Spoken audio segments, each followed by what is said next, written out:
የጊፋታ በዓል በዩኔስኮ መመዝገቡ የቱሪዝሙን ዘርፍ ለማነቃቃት ጉልህ ሚና እንዳለው ተገለጸ።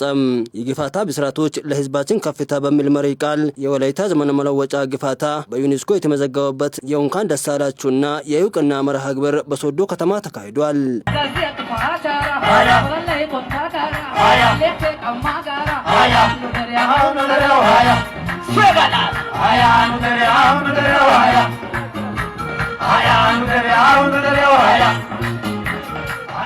በመርሃ ግብሩ ላይ ንግግር ያደረጉት የደቡብ ኢትዮጵያ ክልል ርዕሰ መስተዳድር አቶ ጥላሁን ከበደ በብዝሃነት ያጌጠችና የመቻቻል ተምሳሌት ወደ ሆነችው ወላይታ ሶዶ እንኳን ደህና መጣችሁ ብለዋል።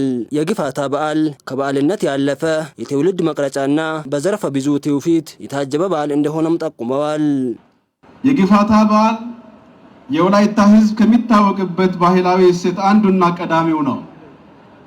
ከበዓል ያለፈ ጥልቅ ትርጉም ያለው ከዘመን ዘመን ከትውልድ ትውልድ ያው ሆኖ ሲተላለፍ ያለ የትውልድ መቅረጫ፣ የዘመን መቁጠሪያ፣ የጥላቻ ግድግዳ ማፍረሻ፣ የእርስ በርስ መተጋገዣ፣ የጋራ መሰብሰቢያ፣ የደከመውን መደጋገፊያ የሆነ በዘርፈ ብዙ ትውፊት የታጨቀ በዓል ነው።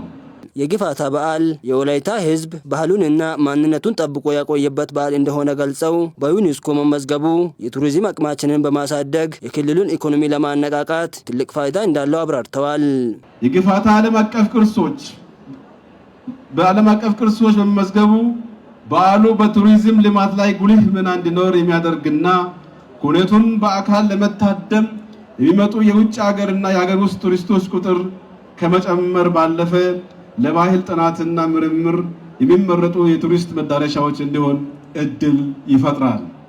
ይህም ለክልላችን የኢኮኖሚ እድገትና ለባህል ቱሪዝም መነቃቃት ተጨማሪ ምዕራፍ በመክፈት ክልሉን የሰላም የመቻቻልና የብልጽግና ተምሳሌት ለማድረግ ለተለምነው ትልም ጉልህ ሚና የሚጫወት ይሆናል። የኢፌዴሪ ባህልና ስፖርት ሚኒስትር ክብርት ሸዊት ሻንካ በበኩላቸው ሀገራችን ኢትዮጵያ የበርካታ ብሔር ብሔረሰቦች መገኛ ብዝሃነት በተግባር የሚታይባት ባህላዊ፣ ታሪካዊና ሃይማኖታዊ በዓላት የሚገኙባት እንደሆነች ተናግረዋል። ኢትዮጵያ ሀገራችን የበርካታ ብሔሮች፣ ብሔረሰቦች፣ ህዝቦች መገኛ ውብ የባህሎች ታሪኮችና እሴቶች ባለቤት የሆነች አገር ነች። ብዝሃነት በተግባር የሚገለጥበት የህዝብ ትስስርና አብሮነት ጎልቶ የሚታይበት ፍቅርና ሰላም የሚጸናበት መከባበርና መተሳሰብ የሚተገበርበት ድንቅ ባህላዊ፣ ታሪካዊ፣ ሃይማኖታዊ ክብረ በዓላት አላት።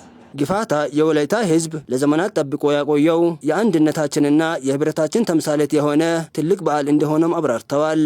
የወላይታ ህዝብ ዘመን መለወጫ ጊፋታ አገራችን ኢትዮጵያ ካላት ቱባ ባህላዊ ክብረ በዓላት መካከል አንዱ ነው። ጊፋታ የሰላምና የህብረት ተምሳሌት፣ የአንድነታችንና የጥንካሬያችን መሰረት፣ የአብሮነታችንና የኩራታችን ምንጭ ነው። የኢፌዴሪ ቱሪዝም ሚኒስትር ወይዘሮ ሰላማዊት ካሳ በበኩላቸው ሚኒስቴር መስሪያ ቤቱ የሀገራችንን የቱሪዝም አቅም ለማሳደግ በትኩረት እየሰራ መሆኑን ጠቁመው እስካሁን ድረስም በርካታ የሀገራችንን ቅርሶች በዩኔስኮ ማስመዝገብ መቻሉን ተናግረዋል። የወላይታ ህዝብ ጊፋታን ለዘመናት በመጠበቅና ሳይሸራረፍ ከትውልድ ወደ ትውልድ እንዲሸጋገር በማስቻል የበዓሉ እሴቶች ከሀገራችን አልፈው በዓለም አደባባይ እንዲታዩና የተባበሩት መንግስታት የትምህርት የባህልና የሳይንስ ድርጅት ዩኔስኮ እንዲመዘገብ ማድረግ ተችሏል። በዚህም ሀገራችን በዩኔስኮ ያስመዘገበቻቸው ቅርሶች 18 እንዲደርሱ አስችሏል። እነኚህ ቅርሶቻችን የእኛነታችን ምልክቶች፣ ለዓለም ህዝቦች ደግሞ የጋራ ሀብቶች ናቸው። የኢፌዴሪ ቅርስ ጥበቃ ባለስልጣን ዋና ዳይሬክተር የሆኑት አቶ አበባ አያሌው በበኩላቸው ለዓለም ማህበረሰብ ወካይ ቅርስ ሆኖ የተመዘገበውን ይህንን የጊፋታ በዓል የአሁኑ ትውልድ በመጠበቅ ከትውልድ ወደ ትውልድ እንዲሸጋገር መንከባከብ አለበት ብለዋል። ከኛም አልፈን የዓለም ሀብት ስላደረግነው የአሁኑ ትውልድ ይህንን በዓል ከነ ሙሉ እሴቱ የመጠበቅ እና ለትውልድ የማስተላለፍ አደራ አለበት። ይሄን አደራ የግድ ሁላችንም መቀበል ይኖርብናል።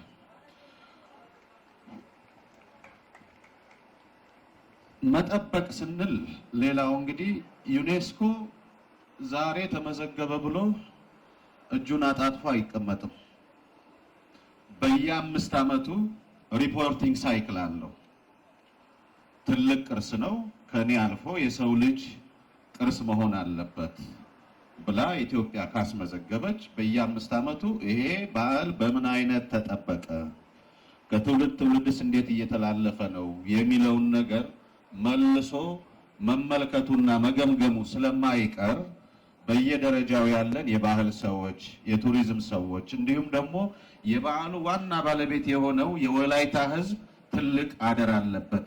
የኢትዮጵያ ቅርስ ጥበቃ ባለስልጣን ባለፉት 7 ዓመታት ብቻ 7 ቅርሶችን በዩኔስኮ ማስመዝገቡን ጠቁመው ለዚህ ስኬት የበኩላቸውን አስተዋጽኦ ላበረከቱት በሙሉ ልባዊ ምስጋናቸውን አቅርበዋል። የወላይታ ዞን ዋና አስተዳዳሪ ረዳት ፕሮፌሰር ሳሙኤል ተሰማ በበኩላቸው ከጥንት ጀምሮ ሲከበር የቆየው የወላይታ ዘመን መለወጫ ጊፋታ በዓል በዩኔስኮ በመመዝገቡ የእንኳን ደስ አላችሁ መልእክታቸውን አስተላልፈዋል። ወላይታ ከጥንት ጀምሮ ታላቅ ዝግጅቶች ሲከበር የዘለቀው የብሔሩ ዘመን መለወጫ የጊፋታ በዓል እንደ ፈረንጆች አቆጣጠር ዲሰምበር 8 እስከ 10 2026 በህንድ ኒው ዴሊ ከተማ በተካሄደው 20ኛው የተባበሩ መንግስታት የትምህርት የሳይንስና የባህል ድርጅት ዩኔስኮ የማይዳሰሱ ባህላዊ ቅርሶች ጥበቃ ኮሚቴ ጉባኤ የሰው ልጆች ወካይ የማይዳሰስ ባህላዊ ቅርስ ሆኖ በይፋ በመመዝገቡ በድጋሚ እንኳን ደስ አላችሁ፣ እንኳን ደስ አለን። አክለውም የወላይታ ብሔረሰብ የበርካታ ቅርሶች ባለቤት እንደሆነና የጊፋታ ዘመን መለወጫም ከማይዳሰሱ ቅርሶች አንዱ ነው ብለዋል። የወላይታ ብሔር በርካታ ቅርሶች ባለቤት ሲሆን እነዚህ የሚዳሰሱና የማይዳሰሱ በመባል ይታወቃሉ። ከማይዳሰሱ ባህላዊ ቅርሶች መካከል የዘመን መለወጫ በዓል የሆነው ጊፋታ አንዱ ነው። ወላይታ የራሱ የሆነ ባህላዊ የዘመን አቆጣጠር ነባር ዕውቀት አለው።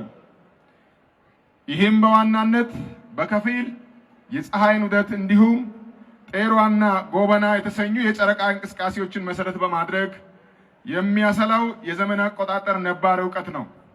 ይህም ባልጓ፣ ኦፊንታ፣ ቦኒያ፣ ባልጤሳ የተሰኙ ወቅቶችን እንዲሁም እህል ዘርቶ ለማብቀል እንጨት ተቆርጦ መልሶ እንዲለመልም ጤሮ አግና፣ ጤሮ ጨገና፣ ጎበና ጨገና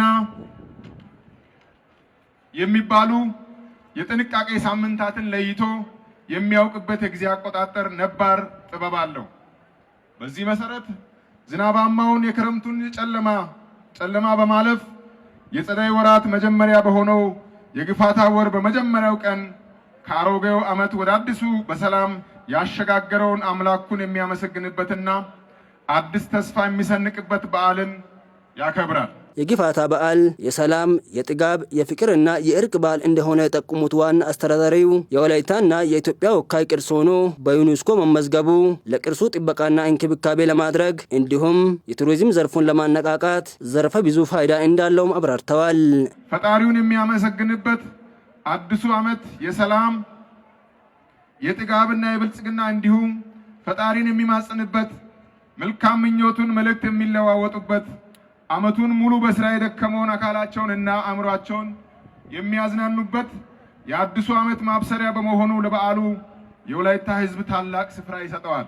ጊፋታ በዩኔስኮ መመዝገብ ለቅርሱ ዘላቂ ጥበቃና እንክብካቤ ከማድረግ ባለፈ የአካባቢውን ቱሪዝም በማነቃቃት የቱሪዝም ፍሰቱን የሚጨምር በመሆኑ በተቀናጀ መልኩ በሁሉም ከተማና ወረዳ አስተዳደሮች የቱሪስት መዳረሻዎችን የማልማትና የማስተዋወቅ ስራ ተጠናክሮ ሊቀጥል ይገባል።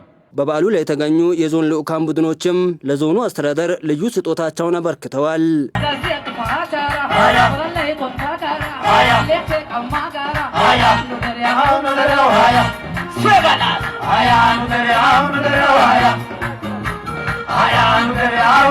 Haya,